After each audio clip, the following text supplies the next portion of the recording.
Greetings, ladies and gentlemen, and welcome to another episode of Inside Movies Galore. I'm your temporary host, SeptumSin, and we are continuing today with our festive movies with Santa Jaws, a heartwarming film about a shark and a boy with a dream, as that shark slowly eats his family. Any case, the movie, in short, is about a kid who likes to draw comics. He gets an enchanted pen that allows him to bring what he wants to life. And unfortunately, unbeknownst to him, he brought to life a giant evil shark with the powers of Santa Claus. Now, there are spoilers, so do keep that in mind when watching this. And who knows, you might want to watch this beforehand because I thought it was genuinely fun. But let's see what everybody else thinks about this particular film.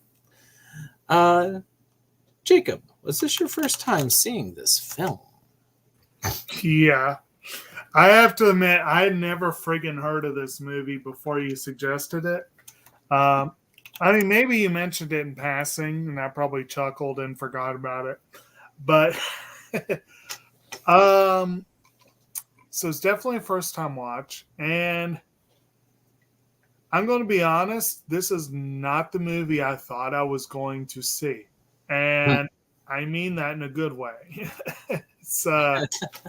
I was thinking it was just going to be just a mindless schlock fest with a slightly punny title, and it was not really that. There were definitely some Z-grade aspects to it. The science in the film is atrocious, for example, but and a couple of the performances are shaky at best. But a couple of them were quite great. I actually love the guy that played the guy that played the grandfather. I just thought, even though it was cheesy as hell. So there were some very good things about it.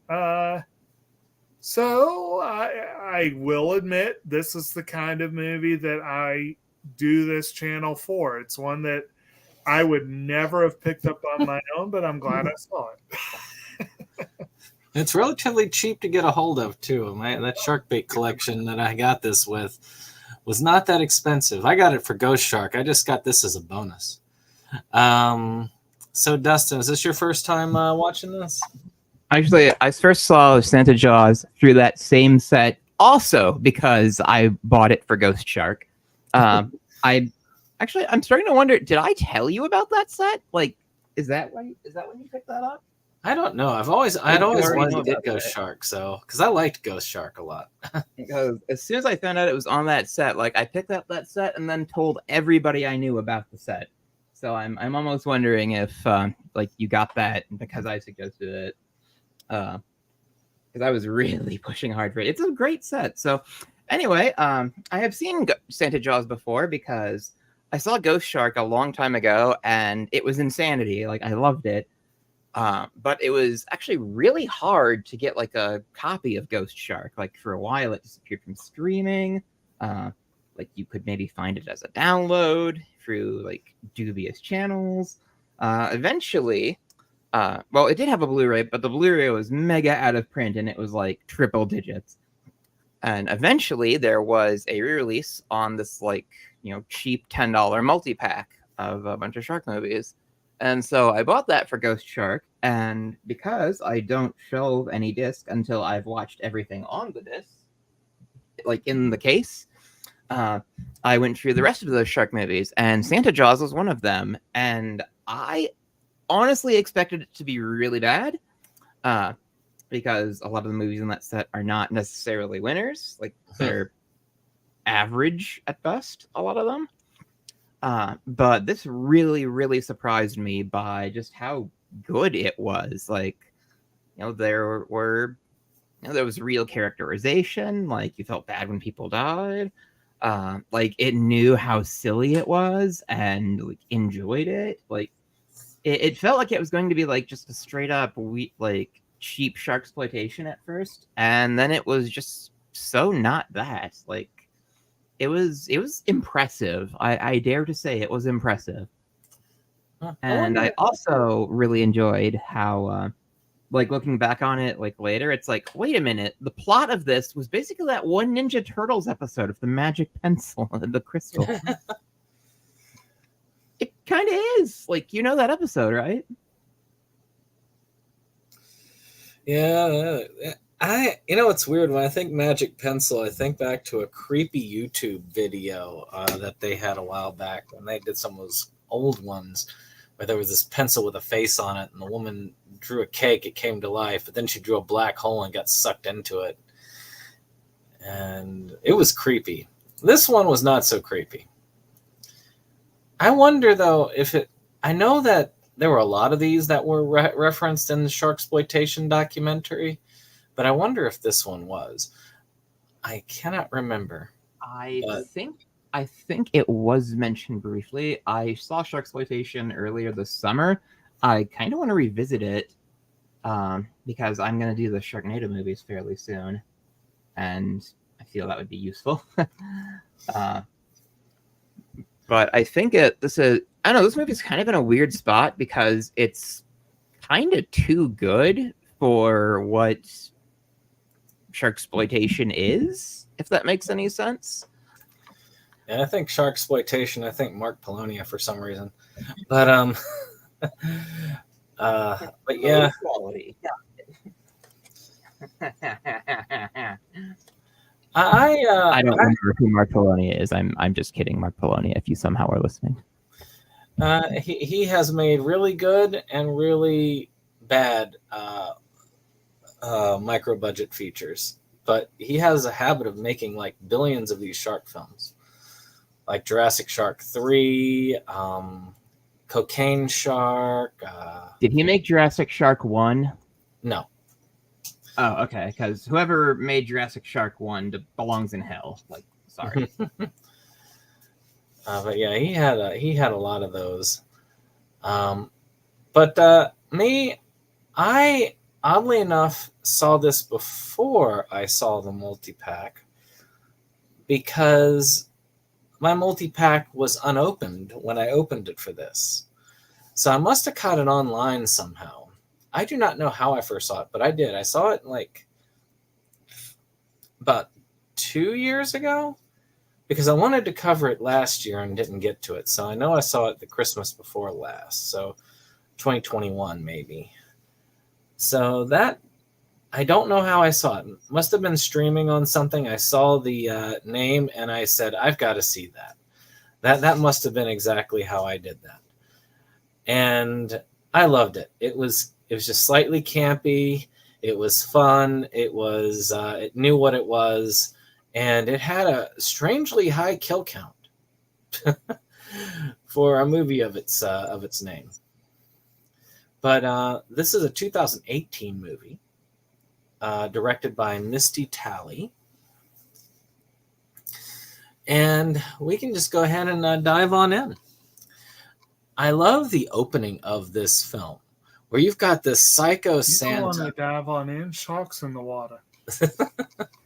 Sharks in the salsa. Salsa shark. Yes. But this weird psycho Santa is assaulting somebody. I even wrote down the quote, "You gonna shoot me like a naughty boy or fight me like a man?" Yeah, I like how it starts in basically like the last 4 minutes of a Bruce Willis movie. Yeah, you could say that. And the guy apparently was some psychotic version of Santa Claus that gets eaten by a shark, giving the shark Santa powers. And what did y'all think of that scene? I thought it was a great way of starting this film. Campy as shit. Like you say, a Bruce Willis movie. I'm thinking this is more like a like who would be someone that wishes they were Bruce Willis? This will be like a later career Steven Seagal kind of movie. You know what I mean? In terms of like the level, maybe even lower than that.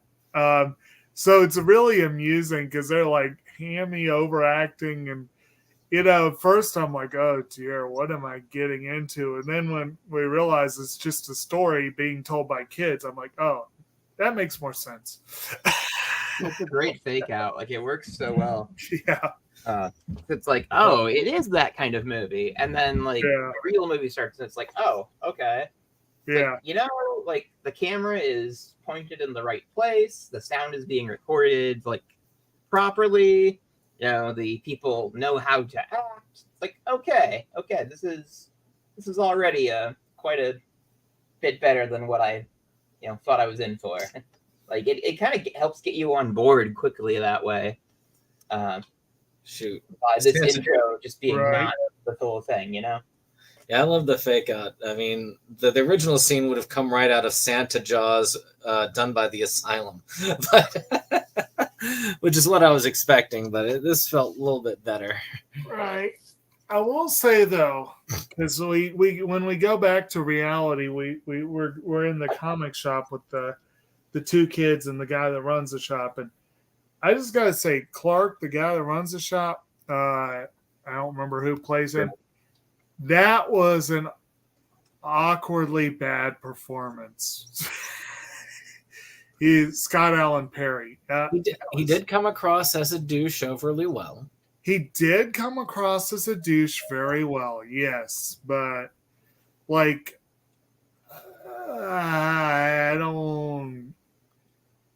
I can't imagine that he would be that nervous and awkward normally. That's just weird. But I do like having it start in a comic shop with the kids being comic book geeks that are drawing their own comics. Indeed. I mean, the art's not too bad, really. Yeah. Yeah, our main protagonist is the artist, and his buddy is the storyteller. And like I said, his buddy's dialogue needs a little work, but you gotta live a little before you actually become a good writer. But the other kid's he's got some art chops, no doubt. I mean, I love the design of Santa Jaws with that little like Santa hat on the fin. It's not as good as the final form that Santa Jaws takes, but I do like that original. But any case, we have those kids, and then of course we introduce the neighbor girl through the kid looking through binoculars. What is it with kids having binoculars in their room to spy on the neighbors in these types of films? I noticed that's a pretty constant. I never had binoculars to spy on the neighbors, but the neighbors were a lot longer away where I was at. Yeah, you need binoculars to see the neighbors. In this case, yeah, it's not like he needed them, but I guess they came in handy, right? And she found out she noticed he was spying on her, but Yeah. But what do y'all think of the two friends? I did have the binoculars as a kid, but we didn't have neighbors, so. See, you got to spy on the neighbor that's actually a vampire or a monster or up to no good. It's just the natural thing. Indeed. But we're also introduced to the family. The kid lives. You can tell I was writing up a mental health assessment while doing this because I have this written out exactly like I would an assessment. The kid lives in a home with both of his parents, his older brother, and their grandfather. Uncle comes to visit with his new influencer wife. Yeah. You could tell that this was kind of still behind the times, even in 2018. Yeah, a little bit. It feels kind of 2013. Yeah, you're right. Sort of like that whole like meme where it's like, "Hello, my fellow kids." Well, I wouldn't say it's that bad. It's just maybe slightly outdated. But I actually like the uncle. They underuse him, in my opinion. He seemed like that cool uncle. You thought he was going to be a lot trashier than he was, but he just was kind of more of a free spirit, and that was all that they really did with him. The way they introduced him, it looked for a hot minute like he was going to be the corporate douche with the trophy wife. And he does kind of have the trophy wife. I mean, let's face it, she doesn't bring much to the table other than her look. But he does, yeah, he is more of a free spirit. Like, the parents are so repressed, it's painful to watch. Like, they're, and that was the other thing. As far as performances, the Cody's parents just, they're like, were they both high school or like, no, like they run a restaurant, but I think like, isn't he also a high school teacher or something? Or yeah, he's a physics teacher. And he clearly is that teacher that wants to be cool that none of the kids think is, but the two of them, you get to quickly figure out the reason why the brother's kind of a black sheep is not because of his wanting to be. It's more they probably kind of drummed him out because they're so painfully repressed and boring. And you can see why Cody is not entirely on. He's kind of on the outs with them too at the moment. He wants to attend the big social event of the year. The Christmas Eve party at the comic shop. How little he knows.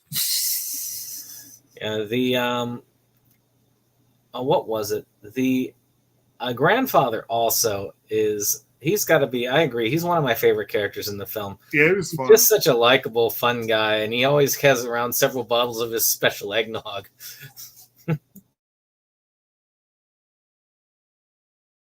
Yeah, we all know what that secret ingredient is.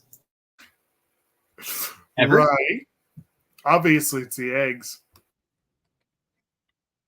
or the nut bank. But then he talks about his special cinnamon rolls at the end, and I'm willing to bet he made good cinnamon rolls. I have no doubt. Now I want cinnamon rolls. I mean, I've had a couple of good cinnamon rolls before. I mean, the donut shop down the street here makes a really good one. And Kim had made a recipe for the last couple of Christmases that best cinnamon rolls I've ever had. Well, what do you bet though that you were talking about the like special ingredient, the eggnog? What do you bet the cinnamon rolls had like rum soaked raisins in them or something? It would not surprise me. I mean, most of the alcohol would have been cooked off, but I mean, you probably like the taste of it, so you know. Yeah, no doubt. But any other thoughts about the uncle, the new auntie, or the parents? Yeah, what was her name? Was it April? Georgia, right? Georgia, yeah, Georgia. Yeah, Georgia. Did anybody, what was it they said she did? It was like they were clearly trying to riff off of Snapchat, but I can't even remember what it was. It was something about Instagram, like Snap, it was like Snap Insta or something. Yeah, Snap Insta, I think was like I'm a model. Yeah. And you were saying something before, Dustin? Yeah, like did anybody catch the dialogue where the uncle was like, "You didn't even come to our wedding," and the parents rebutted that with just to show you how quick this like trophy-wise thing got set up. It's like, you gave us a week's notice, and it was in Barcelona. It's like, oh, this happened quick. I get it. Yeah, and he's a fun uncle. It was I gotta admit, if you got a month, too, like you had to pay attention for it. I admit, if you got a month to get to Europe, yeah, you're not going to get a lot of guests. I mean, that's that's a given. But yeah, So, and I'll ask y'all's opinion on this. Normally in these movies, when the kid gets in trouble for doing something, as an adult, and as an adult that's middle-aged now, I've come to understand the parents a little bit better. But yet here, I fully agree with the kid. Because he was drawing some basically what was it, a satire drawing essentially online to protest the uniform policy at school, and he got in trouble with it, and they were like, grounded. And I was like, nah, this kid's expressing his freedom of speech. I guess I can understand with the father being a teacher at the school, but still. Fight the machine. Exactly. Fight that power. Yeah, I mean, it seriously is, and that's what I'm saying, like his parents just being painfully repressive, and it's like they just think he's a troublemaker, and that's it. That's end of story. Like, the next day when he comes like freaking out, tells him what happens to his grandfather, they all just shut him down. Like, don't even question it. Don't even say, well, I'm going to go check on him and see, you're full of it. I'm going to go check on Papa. They just straight up said he was lying. And it's like, what the hell? He gets no support or understanding from them at all. I'm like, it's no wonder he's pissed off at them. Yeah, I definitely felt sympathy for him. It was like, even in the moment too. When it's like, yeah, he's asleep, I'll go wake him up, and he's like, yeah, do it. You'll see he's not there. And it's like, oh, you say he's not there? Well, guess what? I guess I don't need to go do it, because you're wrong. Yeah, damn, that's excessive. Well, why don't we move to that part really quickly? Because when he goes to his room, he finds his grandfather has given him a gift, and it's a special pen. And he's like, ooh, cool. Usually pens like that are not the best for inking. I mean, I used to draw comics when I was a kid. And there are special pens for that sort of thing. And usually the fancy pens like that don't ink very well. But he was like, yeah, I'm going to ink with this stuff. But he did. He inked the shark. He's like, yeah, I hate them all and all this stuff. Like, he was like really mad with them when he was drawing. So all that hatred goes right into that shark picture. He was channeling his inner Kevin McAllister at that moment, and it happened to be the wrong moment. Very wrong moment. It's like I was thinking very much of that the Home Alone rant. When I grow up and get married, I'm living alone. It's like, I was definitely thinking like that whole rant was definitely going through his brain, I'm sure. And it's like, yeah, but come to find out that was a bad thing to be thinking when you're drawing with that pen. I mean, but Grandpa does wake him up early in the morning and says, I'll tell you what, you go fishing with me this morning, and I might drop us by that comic shop on the way back so you can get on the Christmas party. Which is nice. I mean, Grandpa's nice. And he brought his extra thing of eggnog over there, which was not a good thing because there was eggnog in the water. And you know what happens with eggnog in the water? That automatically attracts sharks. Well, he accidentally dropped it because if you have enough eggnog, you eventually start dropping things. But, and before we get to the first kill, I did forget to say that there was another point where he tripped over something in front of the girl, and you later find out that he apparently has been making a fool of himself around this girl pretty often. And it bothers him because he really likes her, and he's kind of talking to Grandpa before Santa Jaws comes in there and basically snaps him out of existence real quick. Real quick. That's a fast shark. And then it leads to that scene when he comes back and the parents, instead of trying to believe him, just automatically ground him for an additional week. But first, we got to back up real quick. Okay, I know this film is not meant to be taken seriously at all. But the scientist in me was bugged that this supposed great white, the first kill, takes place in what's clearly a freshwater marsh in probably not more than 6 or 7 feet of water in a back channel. It's like, okay, maybe a bull shark I could believe. But yeah, this movie quite literally jumps the shark with its very first kill. Well, you see, I let that go because the shark is very clearly generated by magic and therefore does not have to follow any rules that any other shark species would.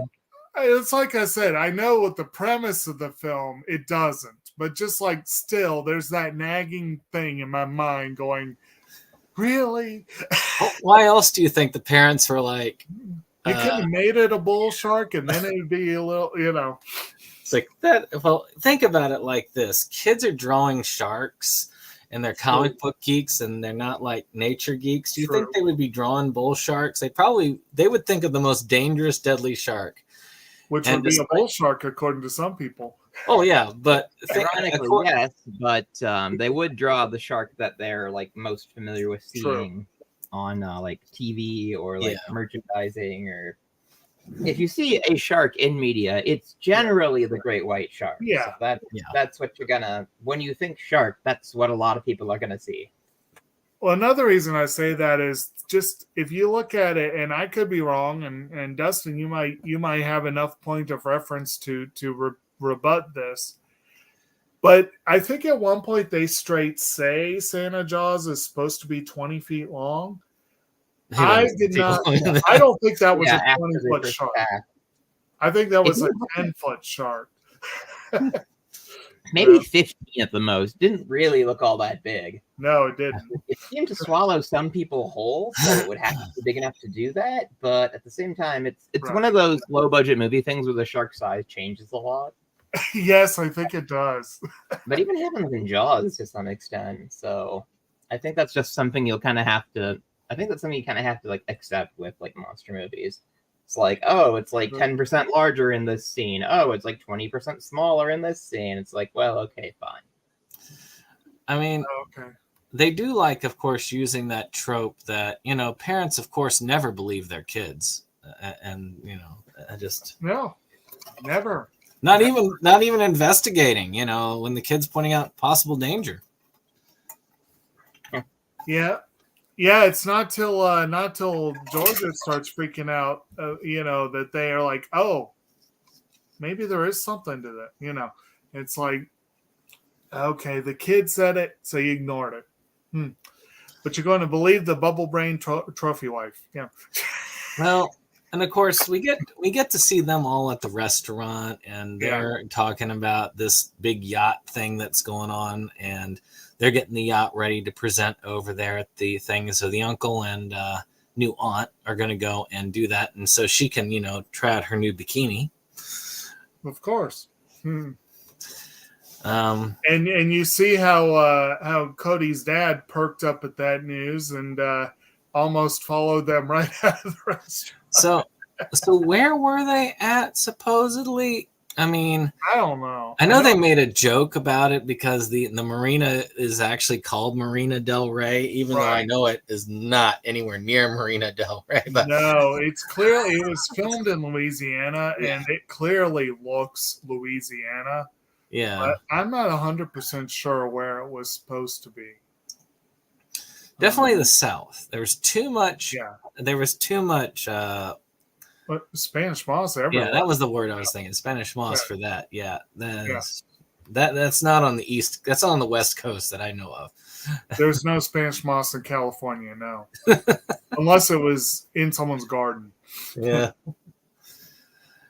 But the kid. So the kid also sneaks out, as kids are like to do in these movies, because he's got to save the world or whatnot. Well, yeah. and he goes to the only place he knows to get help, which is the comic shop. Because as we know, that other kid and the comic book owner, they're obviously the ones to be able to take that shark down. Well, yeah.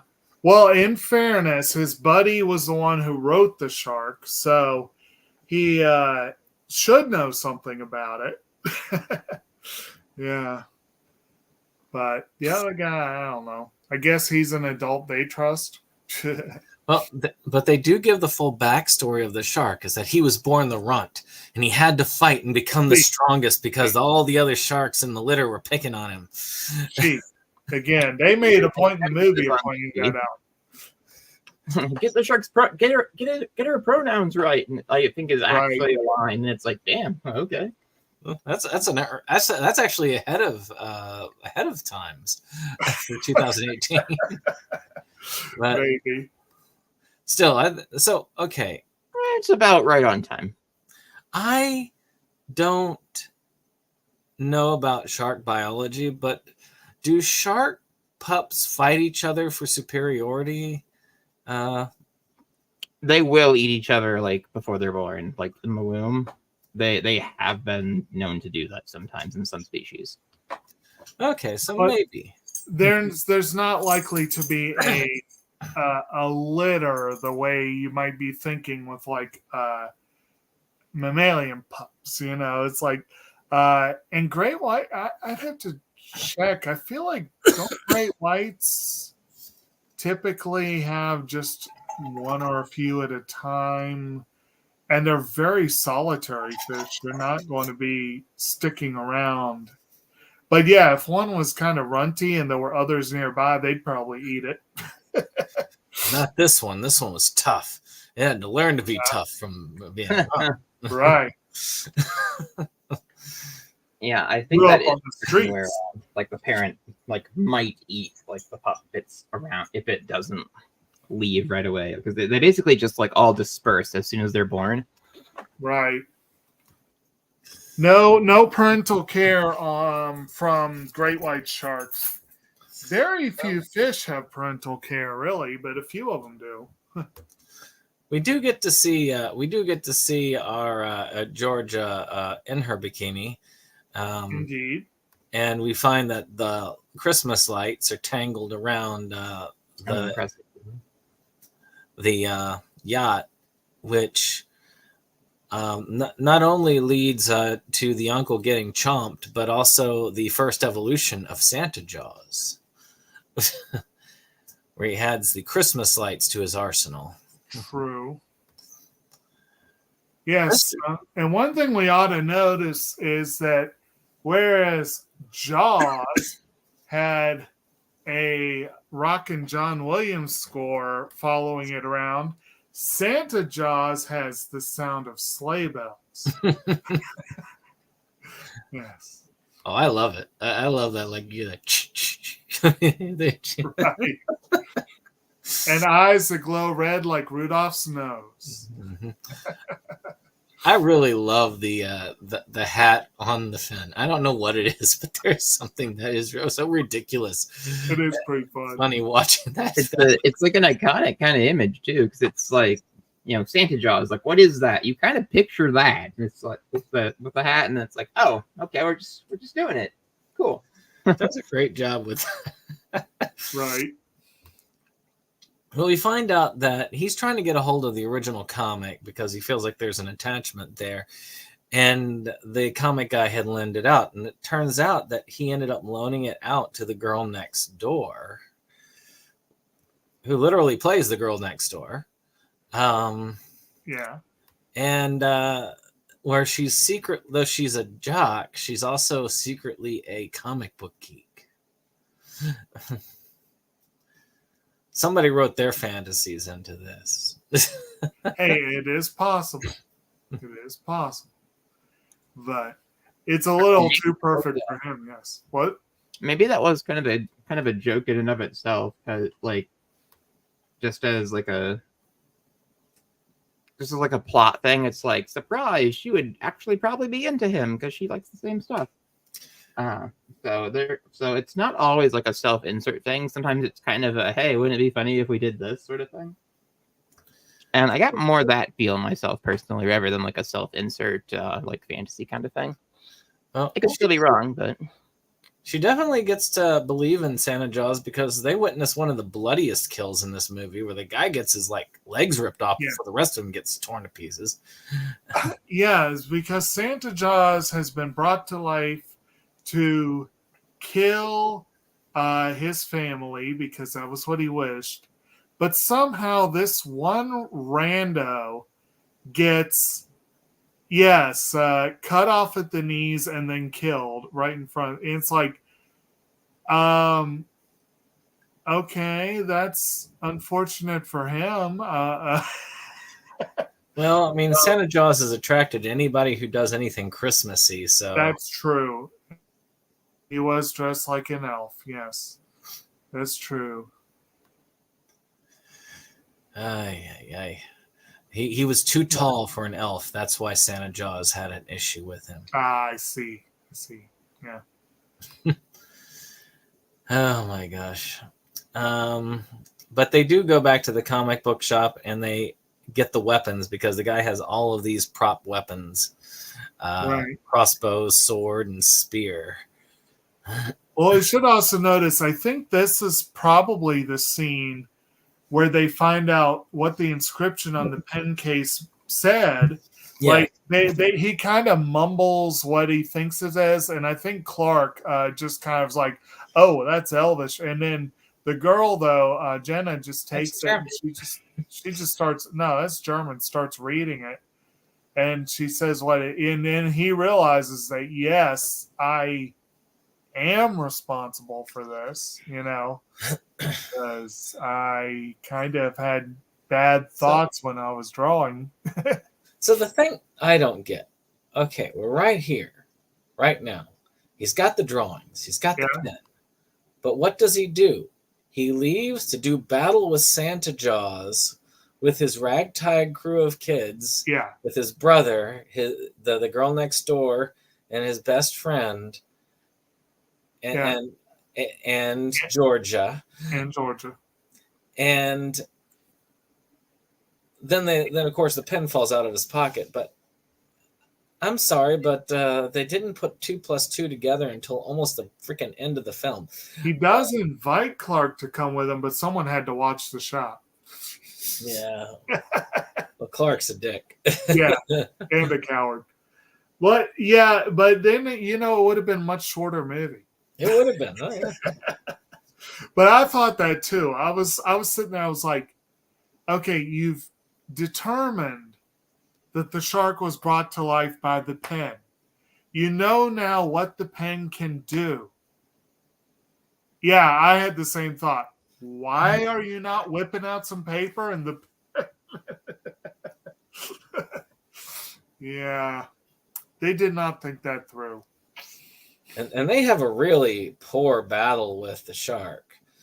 I believe Georgia, I can't remember who dies. You did. It's pretty quick, yeah.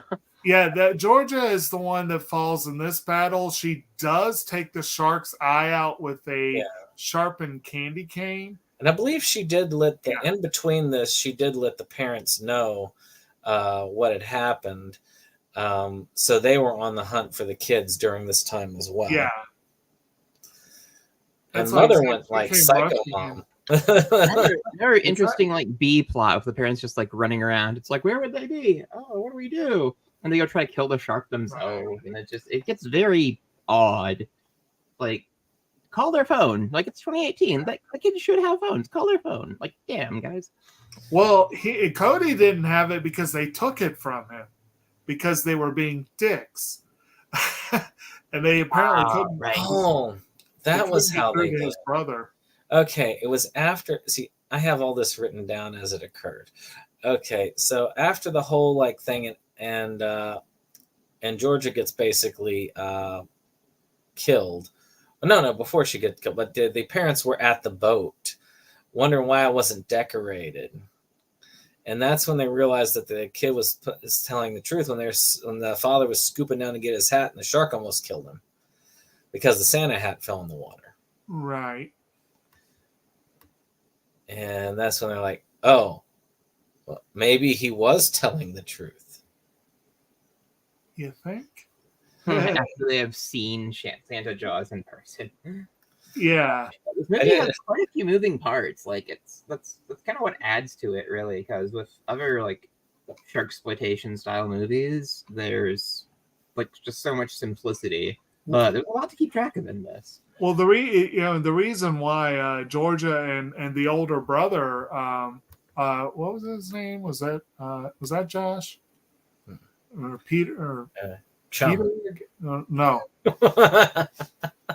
Okay, yeah, I think it was Josh. Anyway, we'll go with that. The reason why Georgia and the brother were at the shop with them was that, yeah, she had shown up in the restaurant like freaking out, like Mike got eaten, whatever, and they sent, and the brother took her to go find the others.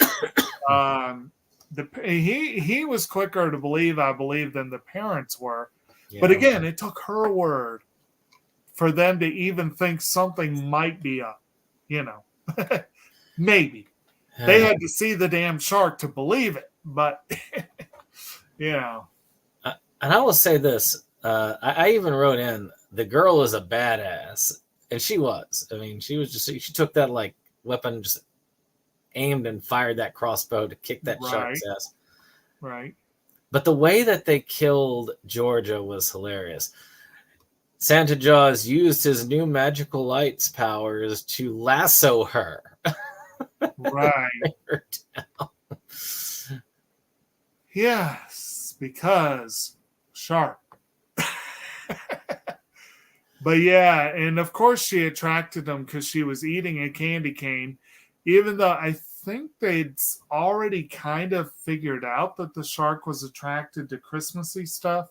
Yeah. But they found out from what she did that he could be hurt by Christmas. You're right, because their other attacks had not really done anything. So, yeah. But yeah, and of course they do that scene. I always put Mama's on the warpath because she was like, she had that gun. She's like, I'm going after him. I'm taking that bastard out.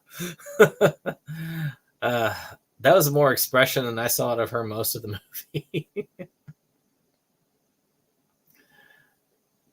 And then I write down Shark Eats Guy's best friend. Yeah. And that's when they finally decide to go back because they create the weapons to try and do battle with the shark. And they go again, and then the best friend dies during that battle. Right, because he dropped what was going to be a grenade of sorts, like bobble grenade. A what?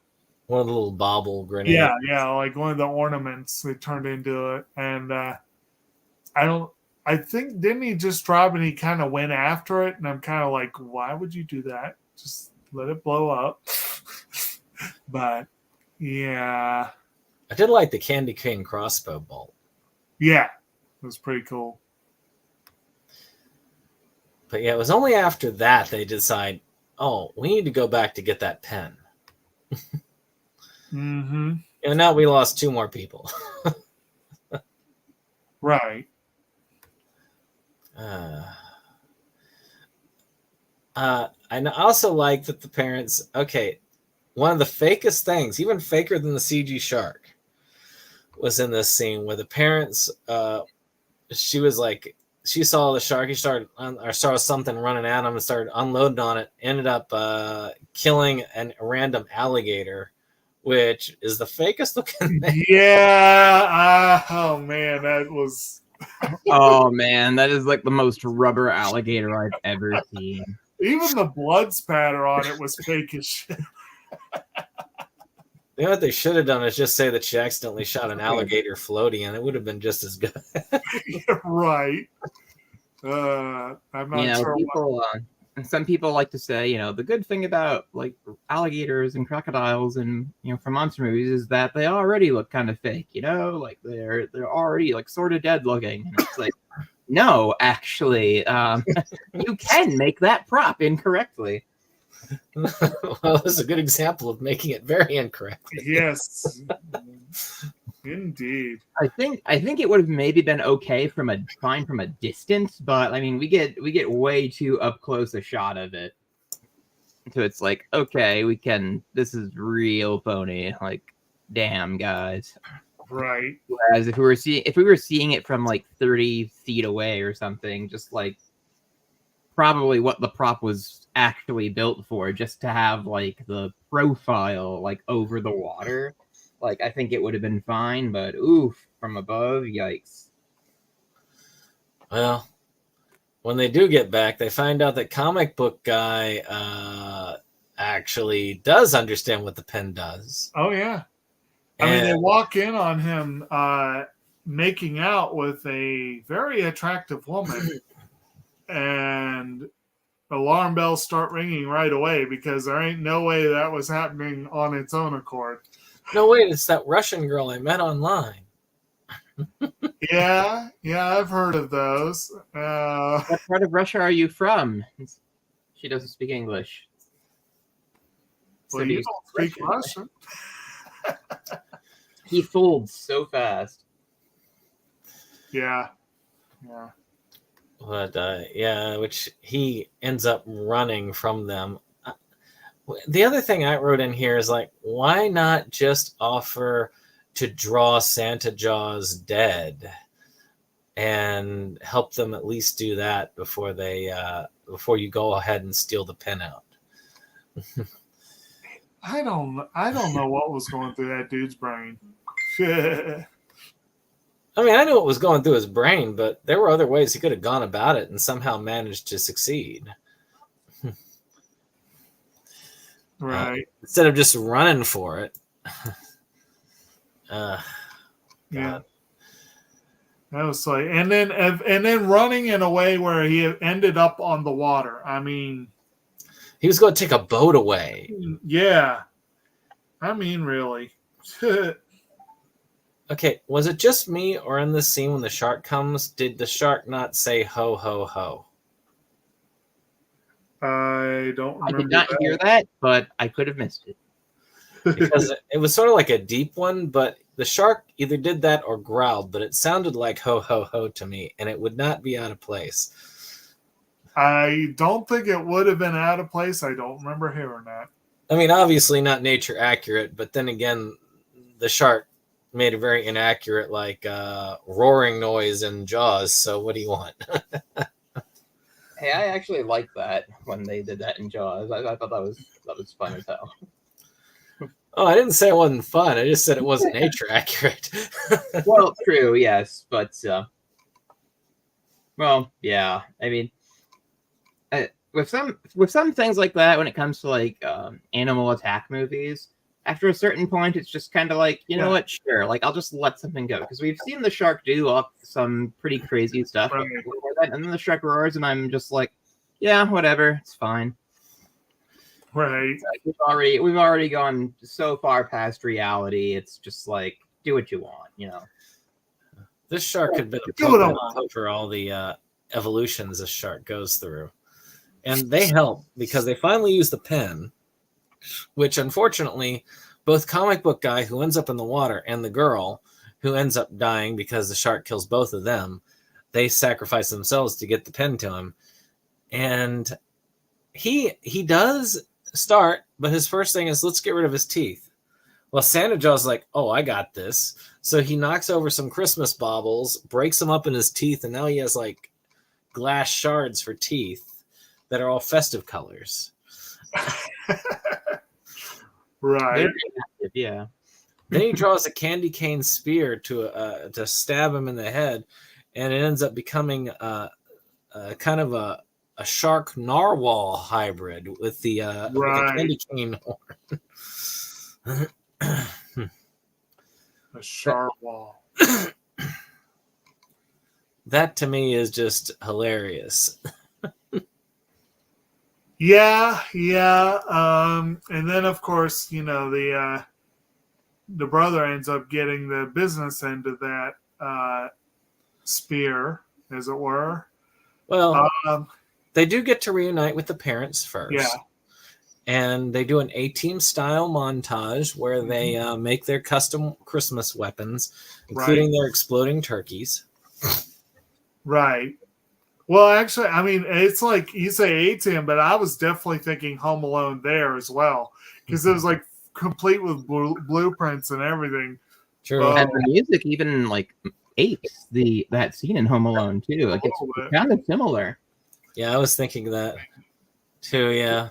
They basically kind of jury rig a catapult off of the patio for the restaurant.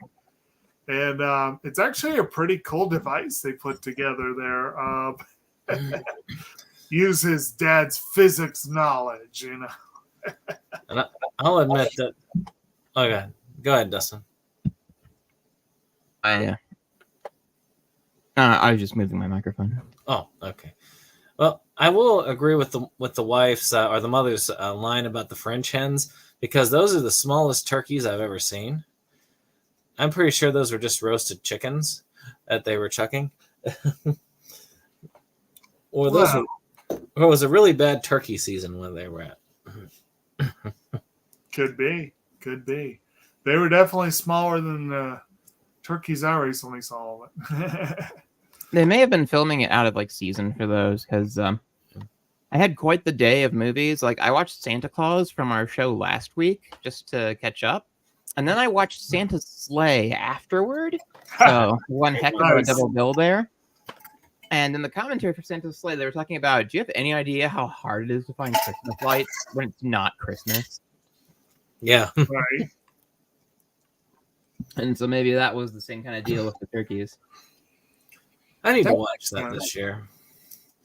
I've already seen Violent Night, and I've seen The Mean One, so I need to go ahead and see Santa's Leg. I got to do The Mean One. Like I've been cranking through Christmas movies. I've seen almost all the ones that you can watch on Shudder. Actually, and I did not mind that one about the robotic one. I liked it better than what I was told it was bad, but I liked it better than what people said it was. Oh, Christmas Bloody Christmas by Yeah, I mean it wasn't great, but I hit that fun. One. It was pretty good. I thought it was pretty good. I was really happy with it. The only issue I had was he seems to think that characters cursing like they do in like a Rob Zombie movie is like organic dialogue, and it's just not. Like, quit doing that. Like, it was getting on my nerves until like people finally started dying and they stopped doing it. And I was like, oh, thank God. Okay, good. Yeah, the movie wasn't as good until it got going with the killing. But so Santa Jaws does indeed impale the brother and then kills the father, who instead of taking the turkey originally, but then blows up. Okay, I gotta say something about that. The father's death was incredibly friggin' stupid because he friggin' jumped in after him. Yeah. Like, I know you're like grief-stricken or whatever, but you've seen what this shark can do, and you're going to jump into the water. It's like, no. Oh. Okay. Oh, well. I don't know why, but this is the second time I saw this scene, and it cracked me up a second time. When the shark is sinking to the abyss, which is a very deep abyss for that dock, as they play Ave Maria in the back. One moment there. It was just, to me, it's just hilarious. Like, where it's just in the Ave Maria. Right. I'm just like, oh my God. Oh, that was one of the best uses of Ave Maria. Like, the Batman did it great, but this was about as good. But the shark is so fake. Inappropriate. As he kills his mother. Yeah, because you gotta have a one last lunge back from the dead in these kind of movies. So you gotta do that. This is the weird thing, but it works. He writes in the comic that whoever kills him gets his wish, and he wishes for his family back. And then he burns a drawing of the shark, which does kill the shark, which probably should have done that at the beginning. But Right.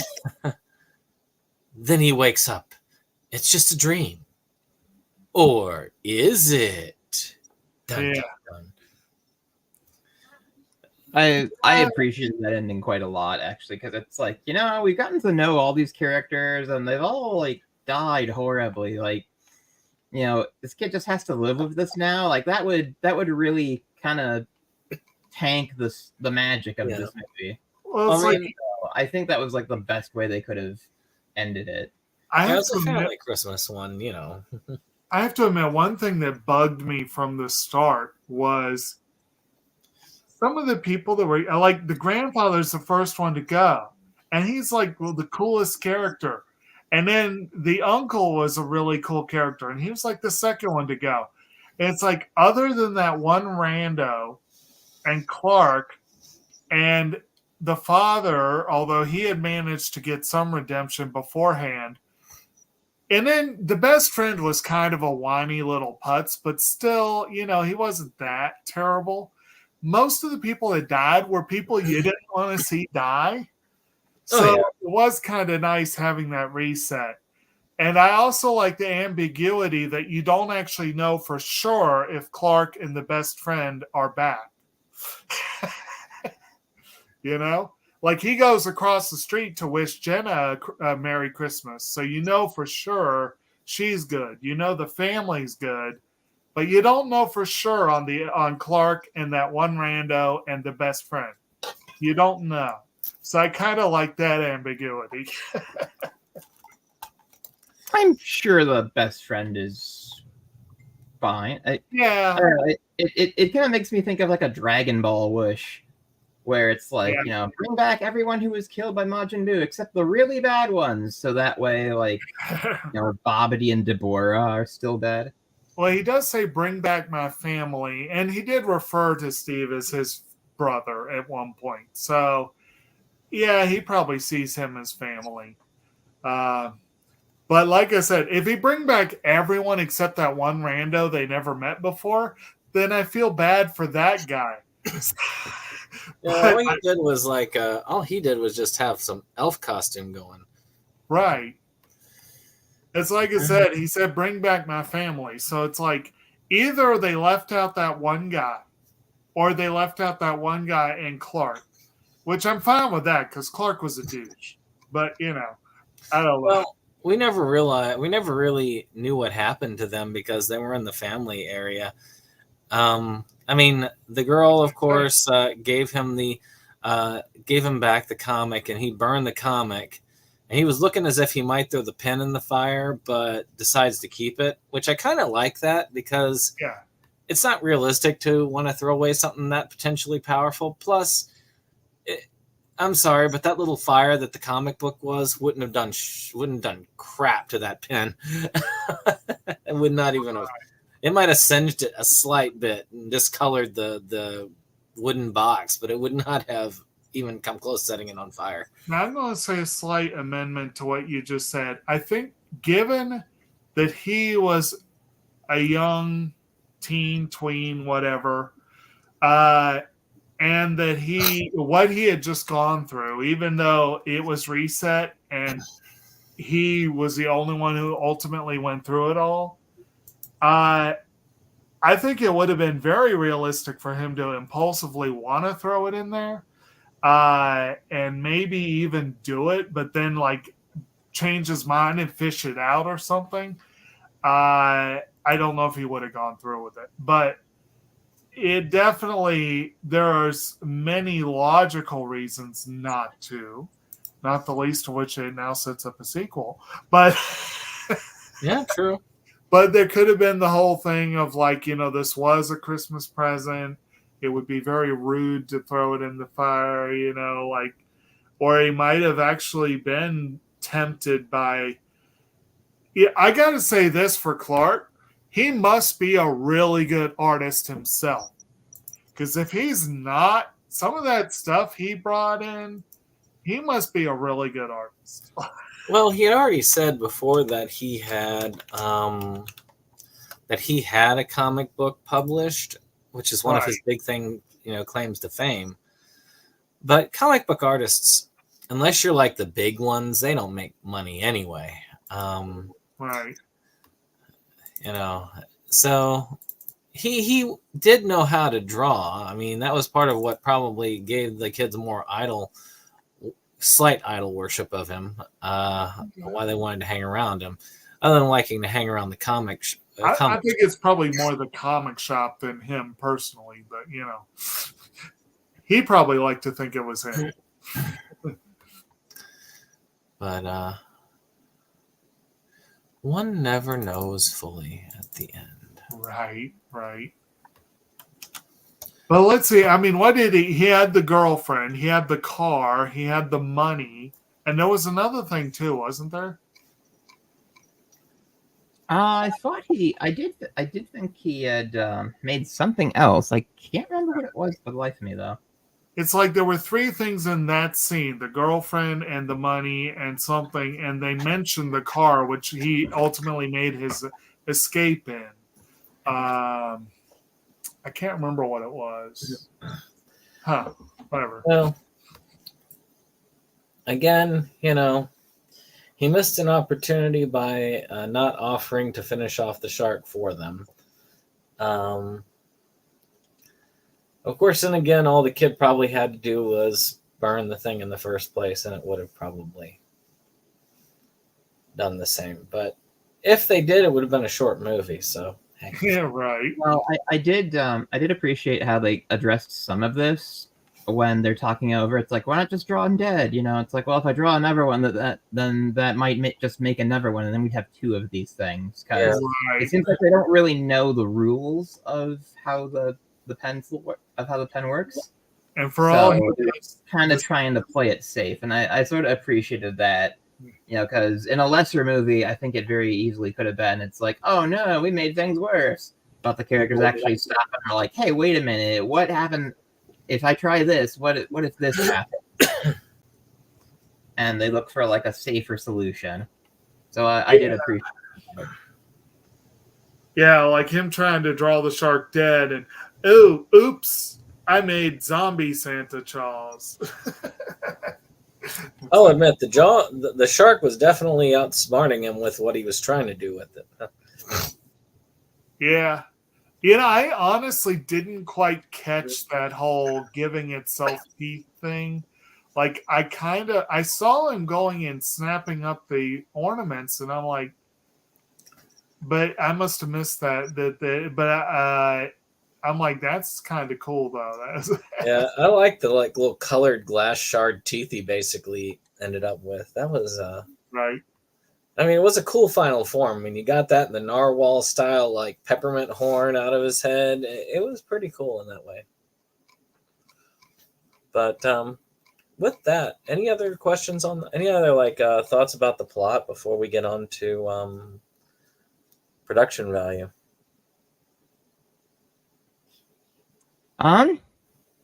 No, it's as many moving parts as it had, it's still a pretty straightforward plot. Like, just with them trying to figure out a way to stop the shark that won't make things worse, which did happen many times. Like, it just got deadlier as they kept trying to do stuff to it. So, yeah, the only thing that was different for me is I didn't feel quite the same in the ending as I did the first time. But I'd watched Krampus right before the Santa Jaws the first time I watched it. And so I expected a backhanded ending like Krampus had. And so, yeah, this is just a psych out. And didn't get it. And I'm kind of glad I didn't, because this is more of a family movie than Krampus. I wouldn't necessarily show little kids Krampus, but I could show tweens and above Santa Jaws without too much worry. And it wouldn't kill them, yeah. So with that, then I guess let's move on to production. Well, we know, of course, the best part of the production value, all the funding went into that alligator. But what did y'all think of I guess the most production value really went into Santa Jaws himself. I mean, we already talked about his sizing, but the design was cool.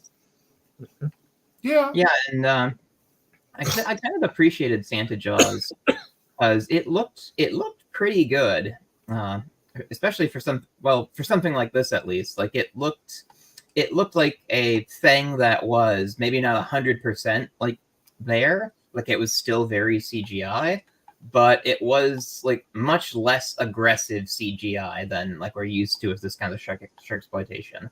Like it looked very middle of the road tier, if that makes sense. Oh, very much so. I mean, I can't remember whether it was one of y'all or somebody else that said that this one looked way worse than the bad CGI sharks did, and I disagree with that. Bad CGI sharks look bad cartoony. because that was the point. Yeah, they look cartoony and bad because of what they were supposed to be. This one could look good at a right angle.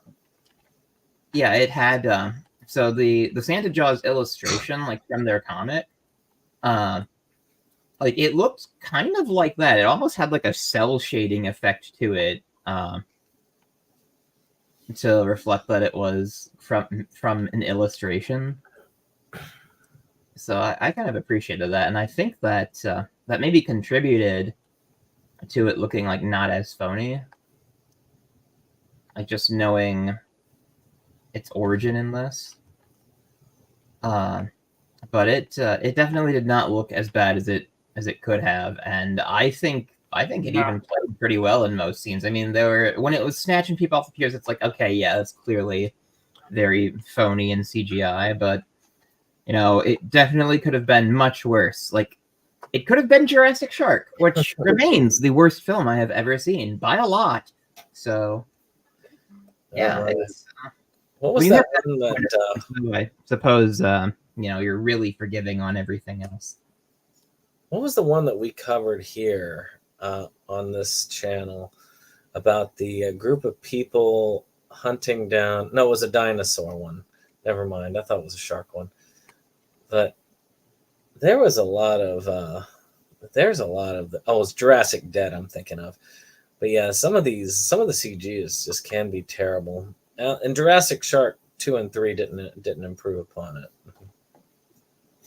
Suffice to say. But still, any other words about the production, Jacob, before we move to music? All right. Music. Well, I'm sorry, it took a second there. Like I said before, for me, I found the setting to be rather distracting for a movie about a shark. But other than that, I didn't have any other major issues regarding the production. I think it was pretty decent for what it was.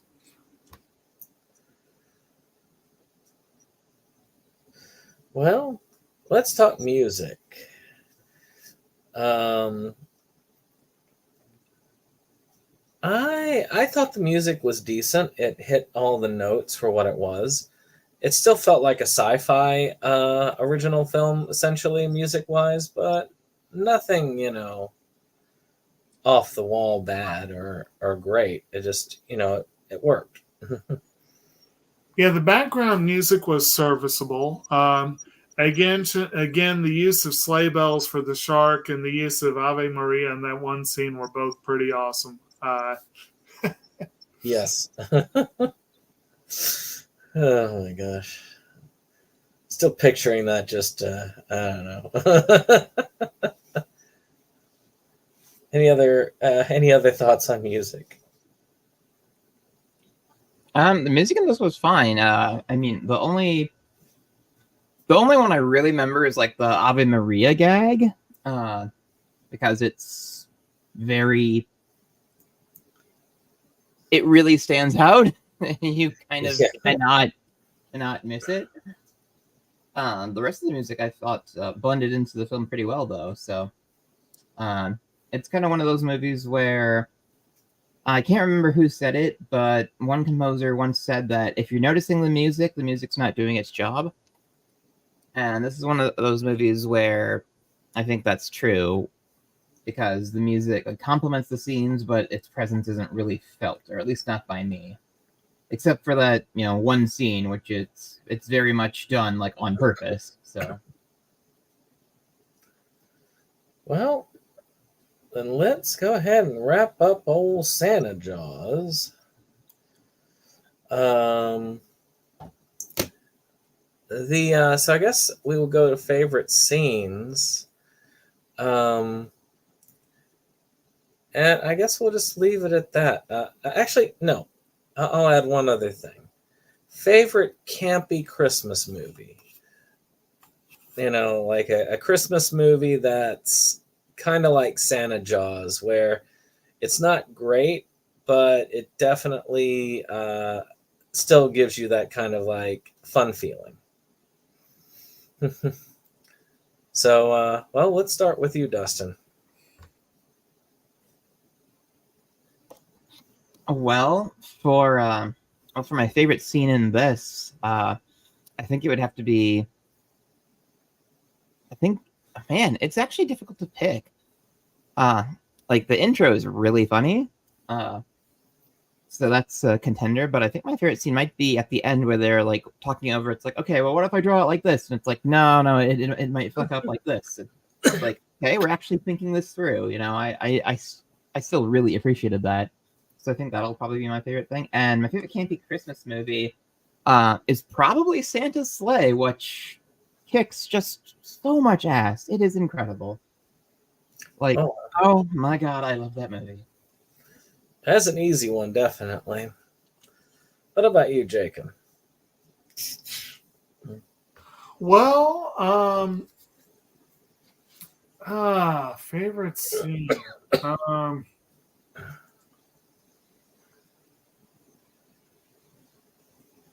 I'm not entirely certain which would be my favorite scene in this one. I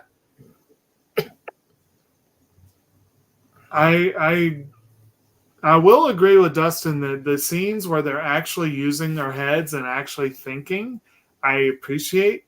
And some of the scenes where they're just being dipshits, not so much. I'm probably going to say maybe the fishing trip with the grandfather, because that was just like this great ball of warm cheese that was so fun right up until he got killed. So maybe that, but I'm not sure if I would say I'm not sure I have a clear cut winner, but that might be a good contender there. And maybe the scene where they confront Clark and it's clear that he's lying through his teeth with the girlfriend and everything. That was kind of interesting. Now, as far as favorite campy Christmas movie, I guess that depends on how you define that, because so many Christmas movies wallow in camp of some sort or another. And really, if you're thinking about movies most people would think of as campy, I'm pretty sure most people would put the Ernest movies on that list, so I'd probably have to go with Ernest Saves Christmas. But if you're thinking more campy, like a bad, cheesy kind of horror type camp, Santa's Sleigh is a contender.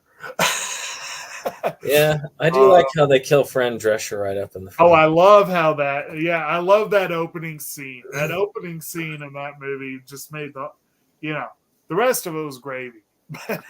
Yeah, I get to show it to somebody for the first time tomorrow, and right. I am really excited for that.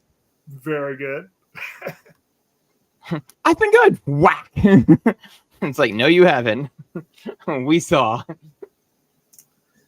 Well, for me, obviously the Ave Maria thing was hilarious, but I'll go with the opening scene. It's just, to me, it was so over the top that I couldn't help but laugh every time I saw it. As far as campy movie, I mean, The Santa with Muscles is up there. I would almost call Violent Night campy because it's almost in the middle. It's one of those absurd movies, yet it still has this. It walks the tightrope of being an extremely violent, gory film and being a warm family Christmas film, which is a very weird line. I don't think I've seen that very often, if at all, in a Christmas film. We'll be coming close to it next week, although it's debatable how much of a family film Fat Man is. But I feel like Fat Man was the prototype, but Violent Night, I felt like, was the master of it at the end, because I feel like Fat Man was great, but was missing just something that Violent Night added to it that just made it perfect. And interestingly enough, I did watch Violent Night with the family. I saw it the other day too, actually, and I think I agree with that. Like, it was kind of trying a little too hard in many scenes, I thought. Like, it was again, I don't know if I'm just getting old. Like, I am old now. But some of the scenes were just like, oh, I'm saying fuck a lot because I can. It's like, look at how mature this is. And it's like, yeah, whatever. I will say that Santa's, I will say that this one that Violent Night definitely hit that weird thing where you could even get the feels a little bit at the end, which I'm like, this is not the movie that's supposed to give you that feeling. It's more of a. Oh, actually, another one that's campy in a good way, but a very different sort of camp would be very Harold and Kumar Christmas. That was another good one. Oh, I love that film. That's a, and I admit, my guilty pleasure as an older adult is stoner comedies. I still like stoner comedies, and I'm supposed to not at my age like stoner comedies, but screw it, I like them. Then again, my father's favorite films were like Cheech and Chong, and he loved those up until his until his dying days. So hey. Who said you grow out of those? But with that, I guess that is Santa Jaws. Let's go ahead and get some outros, and then we will bid it adieu. So we'll start with you, Jake. Do you have anything to give us as an outro? Well, I'm Kotobukijake. I'm the co-host of the occasional YouTube channel SeptumSin versus the World, where we did have a live episode out of the nowhere tonight, so it was kind of fun. And of course, we had a discussion. What was it, the week before last? I think on Sketchbook Full Colors. Yeah. So we do occasional stuff. Watching Garden of Sinners next week. Well, in a couple weeks. I gotta get started. We're not watching it until after the new year. Never mind. Right. But yeah, like I said, I gotta get to work on that. That's a very, very, very expensive series that no one actually has because of that. But of course, I keep very busy. My day job keeps me very, very busy. But I do like to keep some viewing on tap, and always try to keep stuff so I can join this group and talk movies. And I'm looking forward to next week, where we'll be doing one of my picks. But that's all I got for y'all tonight. All right, Dustin. Well, I collect horror movie stuff here in Milwaukee, and I have a YouTube channel, The Cryptophores, which we're struggling valiantly to make content for. But eventually we'll do that, hopefully before the end of the year. So you can see the horror stuff I used to find around town on that channel and on my Instagram, The Cryptophores. And you can interact with me on Twitter, where I am dhrhunter.